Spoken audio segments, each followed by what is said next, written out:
hoy escribí algo que quiero narrarlo para todos ustedes. Entonces, serviría mucho que tengamos nuestra Biblia abierta en Lucas 15. Lucas 15. Vean ustedes el versículo 1, de ahí voy a partir. Dice, esto que escribí el día de hoy. Se acercaban a Jesús todos los publicanos y pecadores para oírle, y los fariseos y los escribas murmuraban diciendo: a los pecadores recibe, y con ellos come.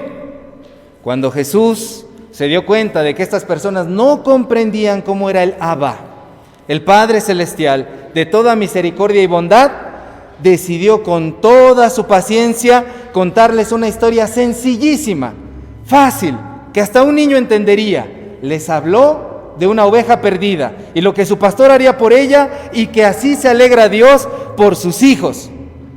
Pero no funcionó. Esas personas tenían la cabeza dura y el corazón de piedra, pero Jesús no se rindió. Decidió contarles otra historia.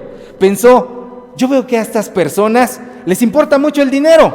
Se nota que es algo que les preocupa demasiado. Les contaré una historia de eso. Y les habló de una mujer que había perdido una moneda y se alegró cuando la encontró. Como cuando uno va a lavar la ropa y encuentra una moneda o un billete, si es que los bolsillos no están rotos. Y Jesús pensó: de seguro eso les convence. Había una vez una mujer que tenía 10 monedas y perdió una. Y la buscó por todos lados, movió mar y tierra, todos los muebles de su casa, de día y de noche, y cuando por fin la encontró, reunió a todas sus comadres de la cuadra y les dijo: vamos a hacer una carnita asada. Y les explicó que es la alegría con la que Dios nos espera a todos. Pero tampoco funcionó. Y entonces dijo Jesús: caramba, esta gente es muy terca, les contaré otra historia. Y comenzó a hablar de un papá que tenía 2 hijos. El más joven pensaba que vivir en casa cerca de papá era seguir un montón de reglas y cosas que él no estaba dispuesto a seguir, porque él sentía que eso le quitaba la libertad, la individualidad. Él no quería estar atado, quería ser libre, independiente, con el dinero de papá, pero libre.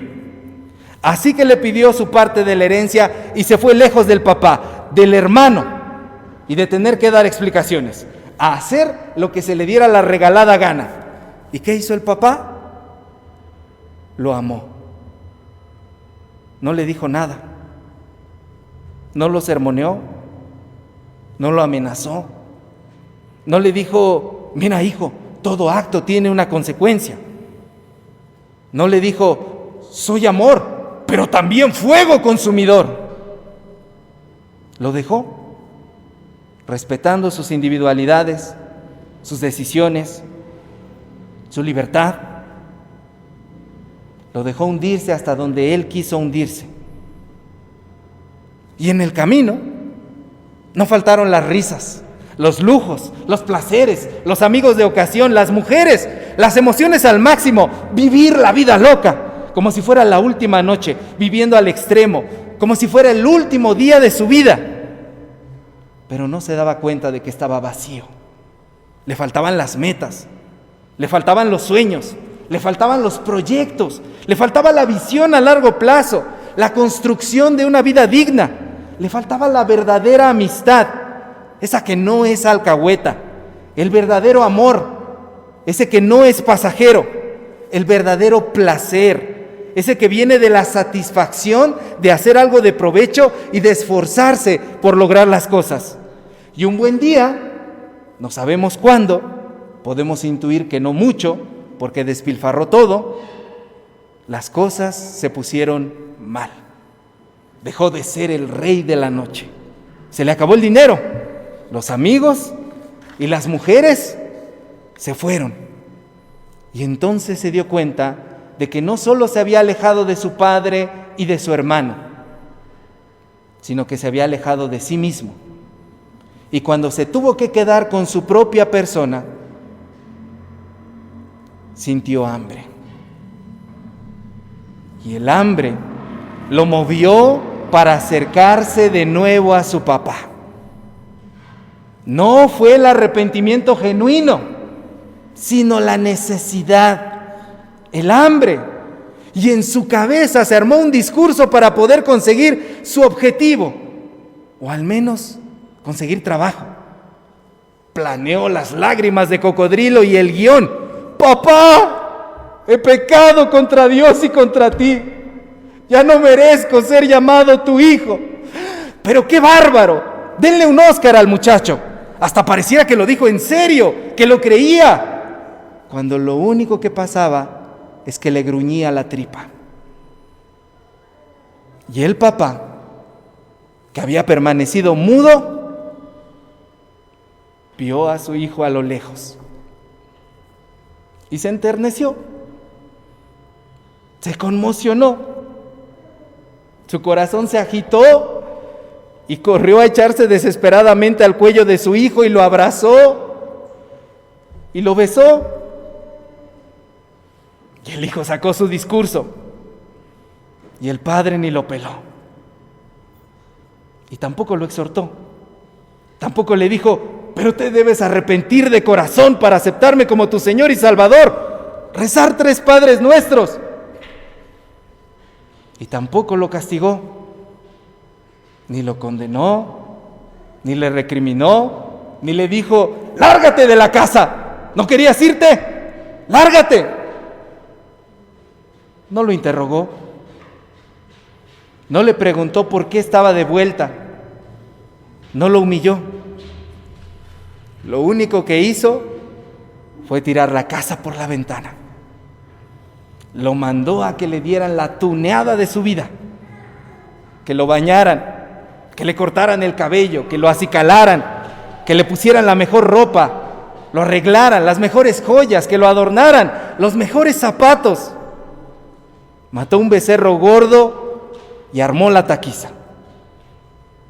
Y anunció el motivo de la celebración: mi hijo estaba muerto y se había perdido, pero ahora es hallado.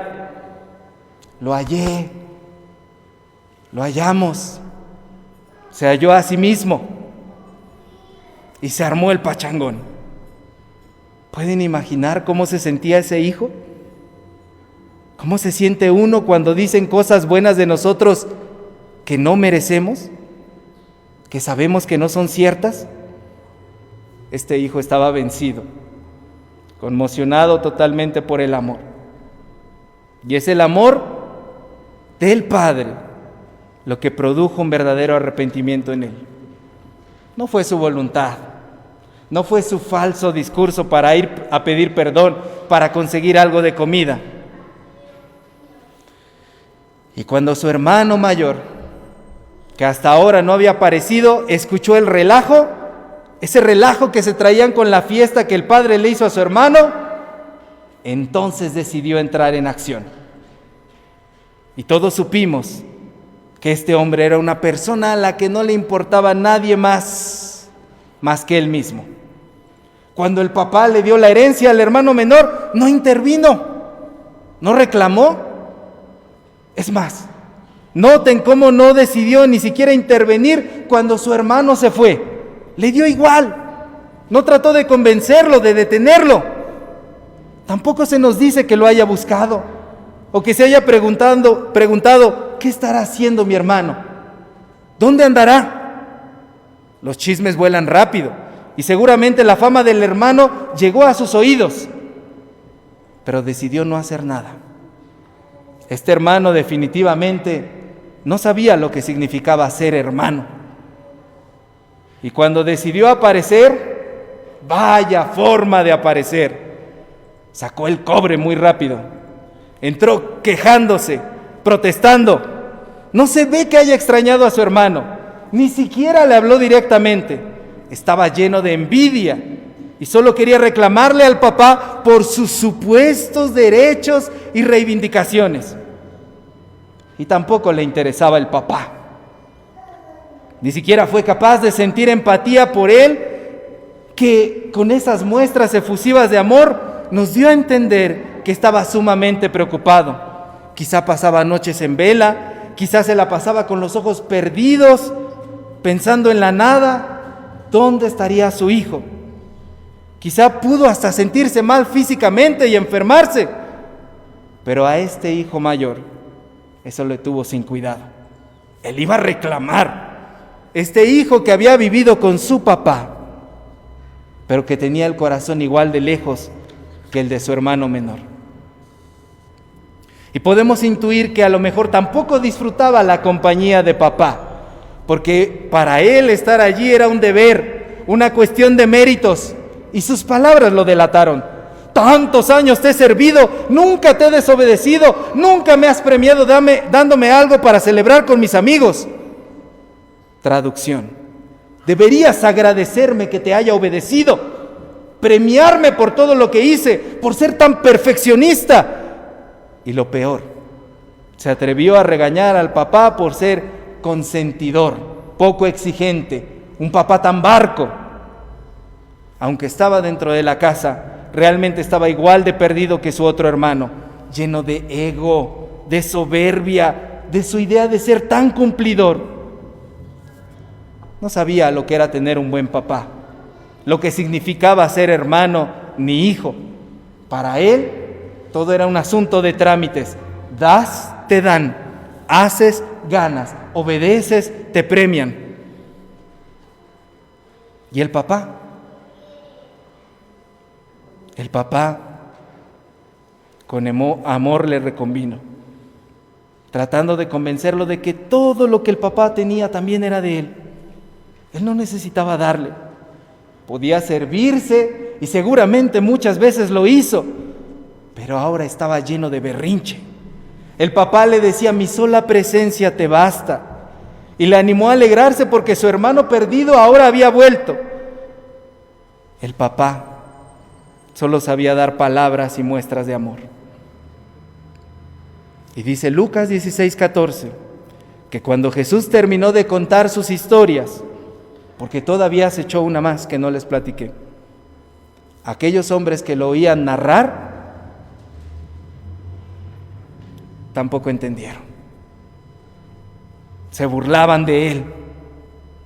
No podían entender un amor tan controversial, que no se adoptaba a sus formas, a sus leyes, a su religión. Era un amor que les causaba choque, polémica, debates, lucha, contrariedad. Ese no es Dios. Ese no es el amor de Dios. Los mismos salmos y proverbios dicen que el Señor está con los justos y desprecia a los impíos. No hay un Dios que pueda amar a alguien tan desgraciado como ese que desperdició su vida y despilfarró los bienes que le dio el papá. Y sin embargo, así es.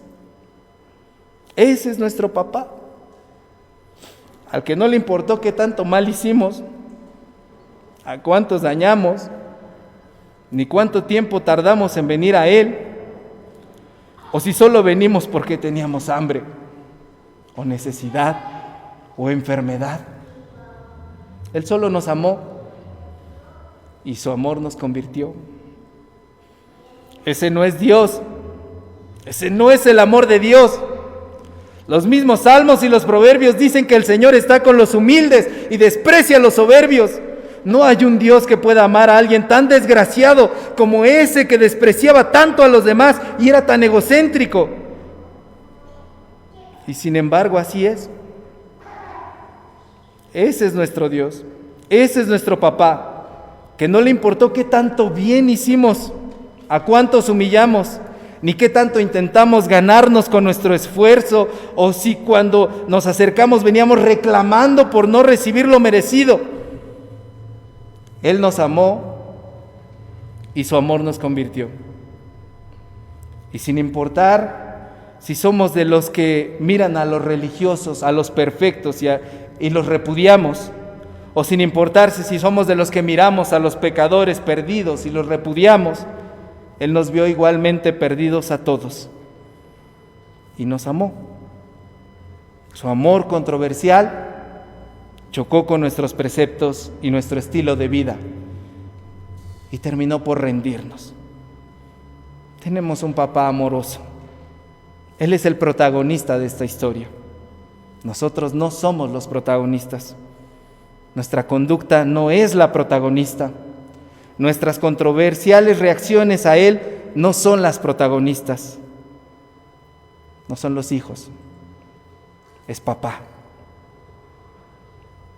Y cuando hemos terminado de contar las historias que nos contó Jesús hoy, solo nos queda evitar la respuesta de los fariseos y rendirnos a su amor. Pongámonos de pie.